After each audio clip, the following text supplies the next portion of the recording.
The boardroom of Davidson Technologies hummed with nervous energy as I took my usual seat in the corner, laptop open and ready to take notes. The emergency board meeting had been called to discuss the hostile takeover attempt that had everyone on edge. Everyone except me, of course. I knew exactly who was behind it. "Coffee, Sarah?" my brother Michael asked without looking up from his phone. It wasn't really a question, more a reflexive command he'd gotten used to giving during the 3 years I'd played the role of his executive assistant.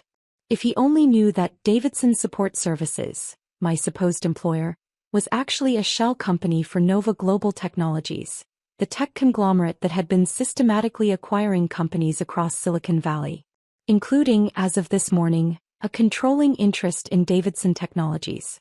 "Right away," I replied, hiding my smile as I stood. The Patek Philippe watch under my simple blazer sleeve cost more than Michael's annual bonus, but he'd never noticed. They never noticed anything about me anymore. "Make sure it's the good beans this time," my stepmother Elizabeth called out. "The board members are already upset about this takeover nonsense. We can't have them drinking inferior coffee." I nodded dutifully, thinking about the merger documents sitting in my private office, my real office 40 floors above us. Documents that would transform Davidson Technologies from a family-run business into part of one of the largest tech empires in the world. The massive screens around the boardroom displayed various financial news channels, all buzzing about the same story: the mysterious buyer accumulating Davidson Technologies stock. The unknown entity that had been quietly purchasing shares through various shell companies. "This is ridiculous," my father, James Davidson, boomed as he entered the room. "Some upstart thinking they can take over my company? The company my father built. If he only knew that his father, my grandfather, had secretly approved of my plans before he died. Had encouraged me to fix what the family had broken." "The lawyers will be here soon," Michael announced, straightening his tie. "They found a way to block the takeover. Right, Sarah? That's what the memo said." "Something like that," I murmured, serving coffee with practiced efficiency. The memo had actually said the opposite. The takeover was legally ironclad. But they only read what they wanted to see. Board members began filing in, their faces tense. Davidson Technologies had been losing market share for years, thanks to Michael's mismanagement and my father's refusal to innovate. The stock price had been dropping steadily until mysterious purchases began driving it up 3 months ago. "Sarah, take notes," my father ordered as the meeting began. "And try to keep up this time. Your last minutes were inadequate." Those inadequate minutes had actually been deliberately vague. I couldn't have them discovering my strategy too soon. Today's minutes, however, would be crystal clear. "As you all know," Michael stood to address the board, "someone has been trying to acquire controlling interest in Davidson Technologies. But our legal team has found a solution. A poison pill that will make any hostile takeover impossible." I typed quietly, watching the confident smirk on my brother's face. He had no idea that Nova Global had already neutralized their poison pill strategy through a series of complex legal maneuvers. "Furthermore," he continued, "we've identified several potential white knight investors who dash." The boardroom door opened, interrupting his presentation. A team of lawyers entered, led by Victoria Chin, my actual lawyer, though they didn't know that yet. "Mr. Davidson," Victoria addressed my father formally. "I'm afraid there's been a development." "Who are you?" Elizabeth demanded. "We're expecting our legal team." "I am your legal team now," Victoria replied coolly. "As of 9 this morning, when Nova Global Technologies acquired controlling interest in Davidson Technologies, including your legal department." The silence that fell over the boardroom was absolute. My father's coffee cup froze halfway to his lips. Michael's presentation clicker slipped from his fingers. "That's impossible," my father whispered. "The poison pill was neutralized weeks ago," Victoria explained, distributing documents to the board members. "Nova Global has been planning this acquisition for quite some time. Very carefully. Very legally." "Who?" Michael demanded. "Who's behind this?" Victoria's eyes found mine in the corner. "Perhaps your assistant would like to explain?" I stood slowly, closing my laptop. "Actually," I smiled, "I think I would." The boardroom erupted in confused murmurs as I moved from my corner to the head of the table. The seat had always been my father's, a throne from which he'd dismissed my ideas for years. Sarah. Elizabeth's perfectly maintained facade cracked slightly. What is this?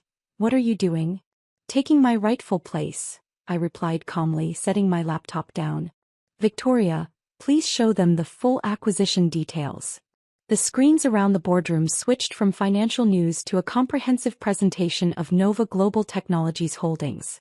Companies we'd acquired across Silicon Valley, startups we'd transformed, technologies we'd developed, all under my leadership. This is absurd, Michael scoffed, though his voice trembled. You're an assistant. You get coffee and take notes. Actually, I pressed a button on my laptop, bringing up my real resume. I'm the founder and CEO of Nova Global Technologies. The assistant role was just a convenient way to watch how badly you were running our grandfather's company. My father's face had turned an interesting shade of gray. Nova Global, the company that's been revolutionizing tech startups. The same company that now owns Davidson Technologies, I confirmed. Though owns might be the wrong word. Saved would be more accurate, given your recent financial reports. The screens displayed Davidson's true financial state information I'd gathered during my time as the overlooked assistant in the corner. Failed projects, missed opportunities, mounting debts that Michael had tried to hide from the board. But the capital required. Elizabeth sputtered. The connections. Remember when you all laughed at my silly tech ideas 3 years ago? I asked, bringing up more documents. The innovations you said would never work. Other investors disagreed. Strongly. Victoria distributed another round of papers. My complete business history. How I'd built Nova Global from a small tech consultancy into a major force in Silicon Valley, all while playing the role of humble assistant. The AI development project you rejected last year? I continued. Nova Global turned it into a billion-dollar platform. The renewable energy integration system Michael said was too complicated. It's now the industry standard. Board members were frantically flipping through the documents, their expressions shifting from confusion to awe as they realized the true scope of what I'd built. Each time you dismissed my suggestions, I said, meeting my father's stunned gaze, I implemented them through Nova Global instead. Every innovation you rejected became another success for my company. And now you own us, my father finished quietly. Now I can finally fix what you broke, I corrected him. Grandfather understood. He saw what you'd done to his legacy of innovation and progress. Why do you think he spent so much time with me before he died? Michael's face darkened at the mention of our grandfather. He was senile at the end. He didn't know Dash. He knew exactly what he was doing, Victoria interrupted, producing one final document. When he helped Ms. Davidson set up Nova Global Technologies. When he advised her on which companies to acquire. When he signed over his private shares to her control. The screens showed a video recording, my grandfather's official statement of support for my takeover plan, recorded months before his death. His voice, still strong despite his illness, filled the boardroom. Sarah understands what Davidson Technologies should be. What it was meant to be. Not just another tech company, but a force for innovation and positive change. The others, they lost sight of that. She never did. The stunned silence that followed my grandfather's video was broken by the sound of Michael's chair scraping back as he stood abruptly. This is ridiculous. You can't just walk in here and dash.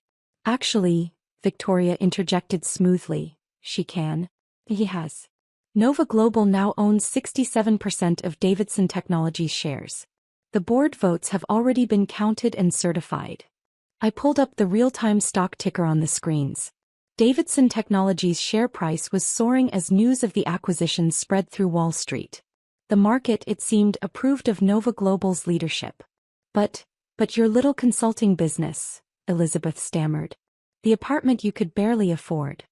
Was a cover, I smiled, thinking of my actual penthouse overlooking Silicon Valley. Everything you thought you knew about me was carefully constructed.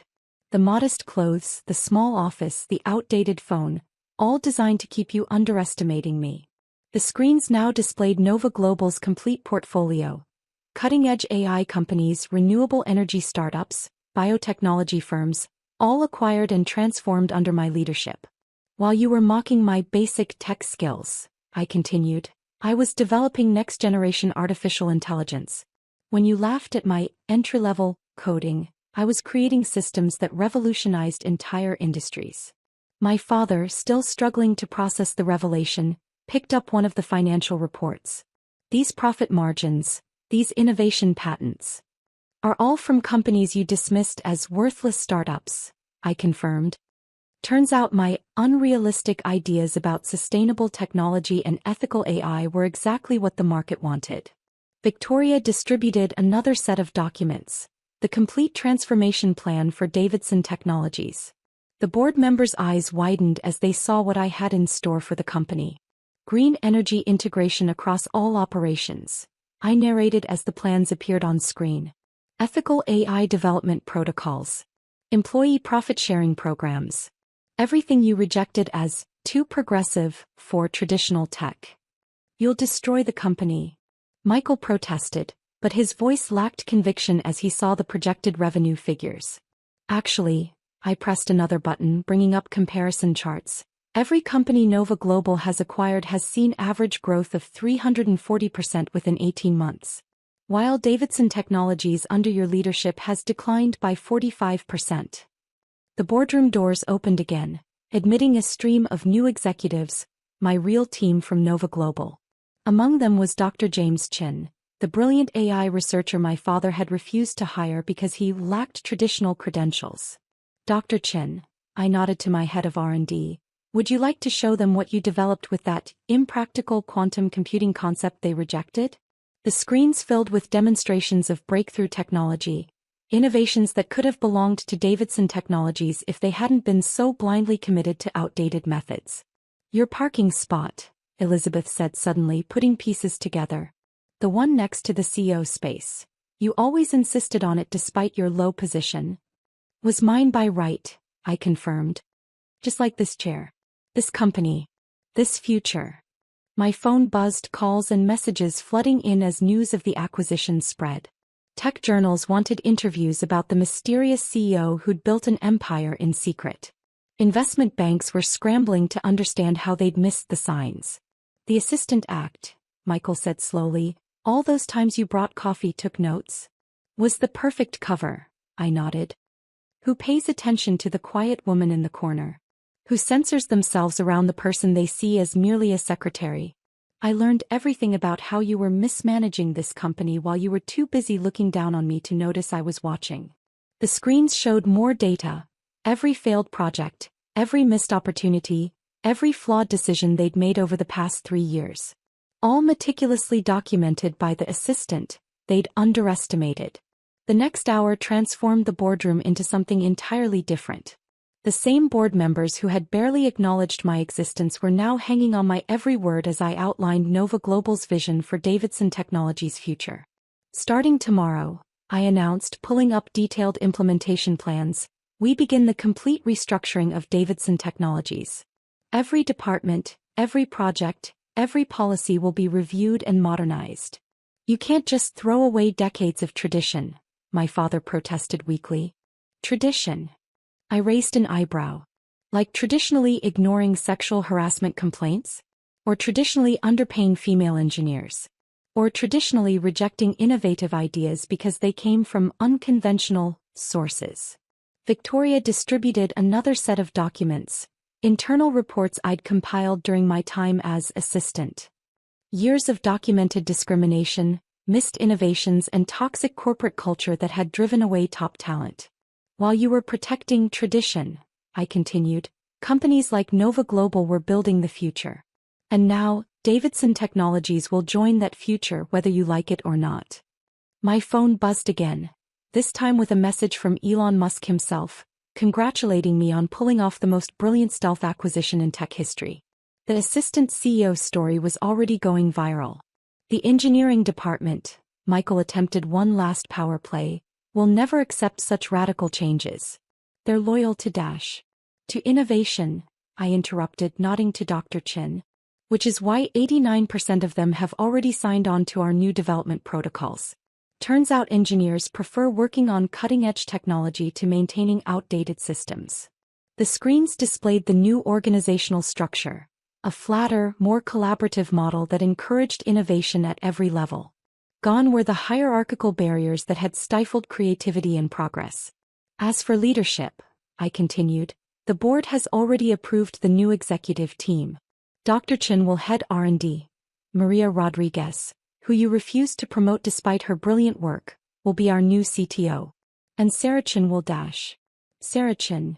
Elizabeth interrupted. Your assistant? I smiled. My chief innovation officer. The assistant, who actually developed half of our new AI platforms while you thought she was just managing my calendar. Turns out there were quite a few talented women you overlooked. The screens showed profiles of my real executive team, brilliant innovators who had been underestimated, overlooked, or dismissed by traditional tech companies. Together we had built something revolutionary. But what about us? Michael asked, finally voicing the question they'd all been avoiding. The family. You'll be taken care of, I assured them, bringing up the severance packages Victoria had prepared. Generous compensation, comprehensive benefits. But operational control of Davidson Technologies ends today. My father stood slowly, looking older than I'd ever seen him. Your mother. She always said you were the one who truly understood technology. The one who saw where it could lead. Mom understood what you never did, I replied softly. That innovation isn't about maintaining power or tradition. It's about making technology serve humanity, not the other way around. The screens showed Nova Global's impact metrics.